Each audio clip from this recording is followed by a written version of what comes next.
Hello বন্ধুরা, তো তান্নি কী পরিমাণ কষ্ট করছে দেখো, কিন্তু কষ্টের ফলই পাচ্ছে না। অনেকক্ষণ থেকে কষ্ট করেই যাচ্ছে। ও কষ্টটা কি জানো?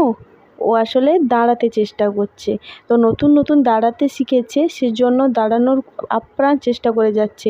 আমার পাটা ধরে দাঁড়াচ্ছে আর এইভাবে ধপাস করে বসে যাচ্ছে। এইভাবে কতক্ষণ করার পর বেচারি শুয়েও পড়লো। তারপর দেখো এই first time, second time, third time, fourth time, কত টাইম যে হয়ে গেল এভাবে দাঁড়াচ্ছে আর বসে যাচ্ছে ধপাস করে, দাঁড়াচ্ছে আর বসে যাচ্ছে ধপাস করে। কিছুতেই আর দাঁড়িয়ে থাকতে পারছে না, কিন্তু চেষ্টা চালিয়েই যাচ্ছে। নতুন শিখেছে, তাই একটা নেশা লেগে গেছে এই দাঁড়ানো। তো সকল বাচ্চাও এরকম করে।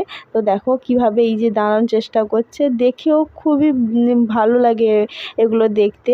তো দেখো এইভাবে নতুন একটা বুদ্ধি বের করেছে। এই যে পালঙ্ক ধরে দাঁড়িয়েছে, আবার পালঙ্ক ছেড়েও দাঁড়ানোর চেষ্টা করছে। তো ছেড়ে দাঁড়ানোর চেষ্টা করলে ধাপুস করে পড়ে যাচ্ছে। তো দেখো আবার কি করছে ও।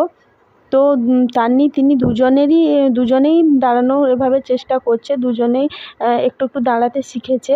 তো এখানে দেখো তান্নি এভাবে দাঁড়াচ্ছে আর পড়ছে, আর তিনি আমার মার কাছে এখন রয়েছে। তো তান্নিকে আমি সামলাচ্ছি। দুজনকে তো সব সময় চোখে রাখতে হয়। দুষ্টুমি বেড়ে গেছে ওদের। একটু দাঁড়াতে শিখেছে, হামাগুড়ি দিচ্ছে, এই জন্য ওরা সবসময় এদিক ওদিক ছুটে চলে যায়। তো দুজনকেই লক্ষ্য রাখতে হয়। তো টাটা সবাইকে।